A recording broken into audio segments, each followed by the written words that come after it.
The next story we're going to hear is from Carolyn Seri from Violets and Lace. And again, this is going to be a very moving story, but it's also very inspiring and shows you the courage of friendship, the love and companionship that you can get through your community, and what amazing things can be achieved through the solidarity of friends. So welcome, Carolyn, and we ask you to the stage.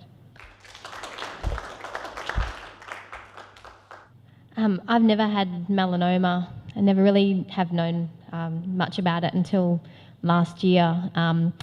A lady had gotten in touch with me. I have a little on-the-side photography business, and had said that she'd heard that a girl from the Ryan Catholic school that I also went to had been told that she had melanoma and had a short time to live. And Katie Lee Spence, who has a little girl, Violet, and this girl who anonymously got in touch with me asked if she could donate a photo shoot for her and Violet.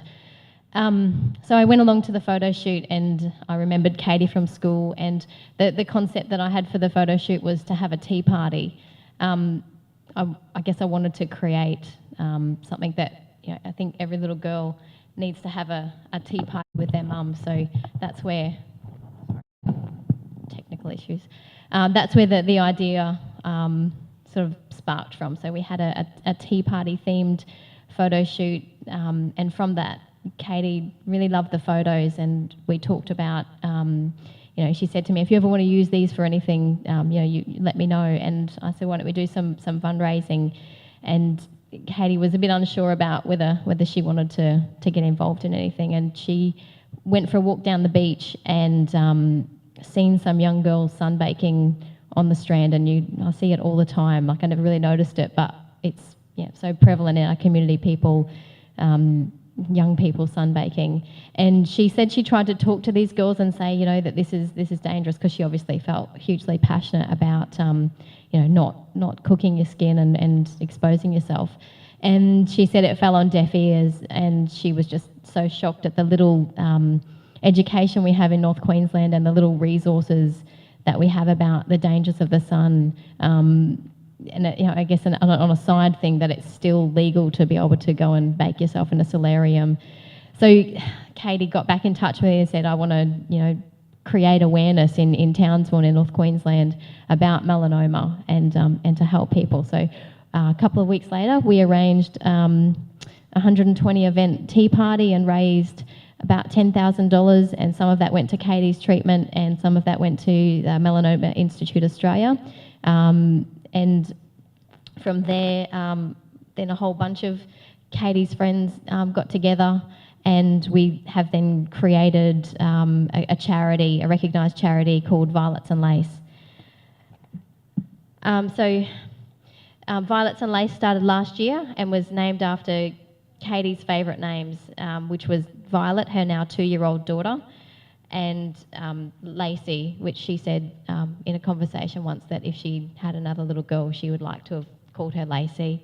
We then held a gala ball. Katie was given some hope and to go on a treatment that would cost a lot of money. So we pulled together as a group and held a gala ball and raised, I think it was about $45,000. Some of that again went to Melanoma Institute Australia, and some of that went to helping Katie receive her treatment. At Katie's at the gala ball, Katie got up and gave a really inspirational speech. She was 29 on the day that she gave that speech, and she said that she wanted to have another big party, and she invited every single person in the room to her 35th birthday.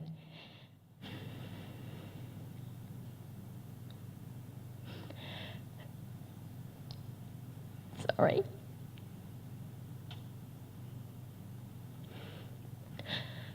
But sadly, she passed away a few weeks later.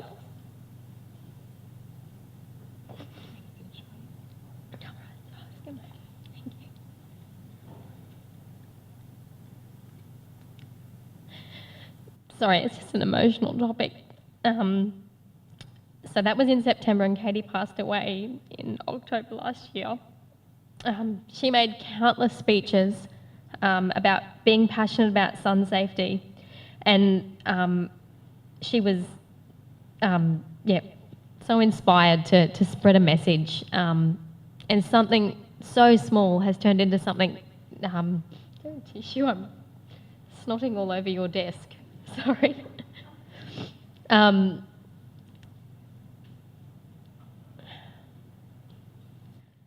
Everything that Violets and Lace does, we do it with Katie in our hearts. I've just finished doing 2 calendars for one for Melanoma Institute Australia and one for Violets and Lace. So the one for Violets and Lace has been all within Townsville, and I guess trying to pull people together and create 12 interesting themes. And with the Melanoma Institute Australia, I was, so inspired by Katie that I decided to make my holiday this year to go to the Gold Coast and to Sydney and to meet with the most amazing people, and in Townsville, and I did 12 more photo shoots with just real people who have melanoma, and shooting them at just beautiful locations around the East Coast, and one of those being Belinda and her absolutely beautiful family in Townsville. So we're hoping to sell those, well, we will be selling those in about October, November this year. Our aim is to make sun safety cool, to educate schools, workplaces, communities and clubs about the dangers of the sun. To raise awareness and to educate, we've done a number of fundraising events and have many more planned. We held a melanoma march in March this year, and we helped raise over $200,000 for melanoma, which was just amazing to be part of. Townsville had almost 500 people marching in the event, which was really overwhelming. And again, we all did it with Katie in our hearts. We've held tea parties, balls, we've created calendars, gift cards, ribbons. A future plan that I'd like to see get off the road is creating little sun cream tubes, which seems to be a fairly easy thing to do, and getting some sponsors and getting out into the high schools in particular, and getting kids to apply sun cream, thinking it's cool. Every girl carries around a cool little lip gloss. It'd be cool to have a sun cream tube where they go, I've got to apply my sun cream. That'd be good to see, and in the name of Katie. We have a Facebook page. If you get a chance to, if you're on Facebook, we've got 1,300 followers. So please join us at www.facebook.com/Violets and Lace. And we often post, the sun indexes of today and helpful ways to keep yourself safe out of the sun. We also support Jay Allen in his quest of banning sunbeds in Australia, and he's trying to get that sort of moved over to the UK as well, where lots of people find themselves sunbaking where they can't get natural sun, which is just ridiculous when you hear the stats on that being a precursor to melanoma. I'll leave you with these words that will sit in my heart, and always break it a little each time when I think about Katie not being here for her little girl and with her little girl. Katie said this a few times and in a number of interviews, and it just made me feel sad. It makes me feel sad. She said, "I'm not afraid of dying. I'm afraid of not being here for my baby. I just don't want to be a picture on her bedside table. I want people to be aware of the sun and to know how to protect themselves so they don't get the phone call that I got, which devastated my life. For you, Katie, we promise to carry on your message." Now, I just have Belinda that's just going to, say a few words about her journey. She's become a good friend of Violets and Lace, and I guess I see a lot of qualities in Belinda that draw me to her, and they remind me so much of Katie, just your strength speaking about your story. So I'd really like you to come and tell. I'm always really chuffed to be associated with Violets and Lace. They're an amazing group of young women who have pulled together their love and resources and volunteer their times for people like us, people that experience melanoma. So thanks very much. I guess for all of us who are touched by melanoma, we could very quickly learn how devastating it can be, how devastating it is to everybody in our family, how devastating it is to complete strangers who hear our stories and are broken by those stories.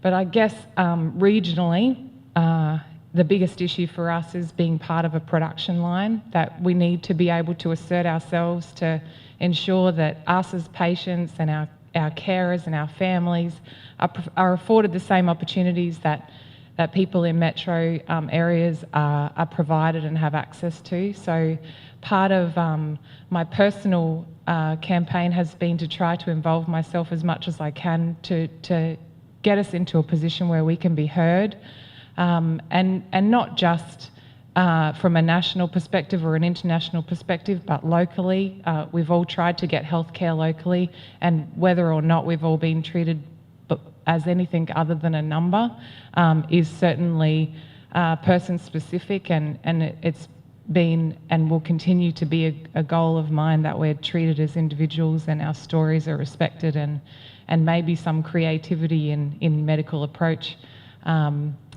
might help us to achieve a goal to at least gain more time with our families. When I was initially diagnosed, we all prayed for cure. We all prayed, my children pray for the hope that melanoma can be cured. But I think now, being stage 4 and knowing the realities of the disease, we pray for time. We pray that I'll go on to one more treatment that might just give me a little bit more time.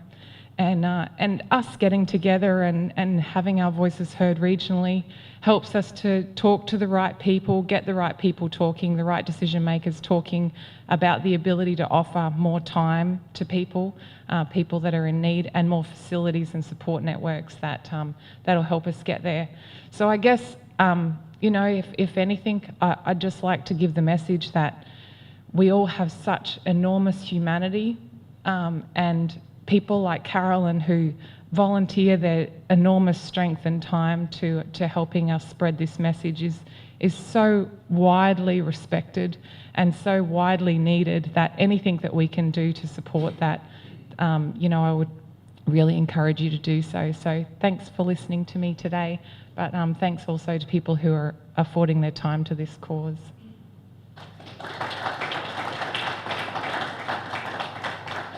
Thank you, Belinda and Carolyn. And I do have, it's addressed to you, but again, it is in spirit to your group. So thank you for generously giving your time, and we hope we can collaborate with you further. So thanks so much. Thank you. And thank you, Belinda.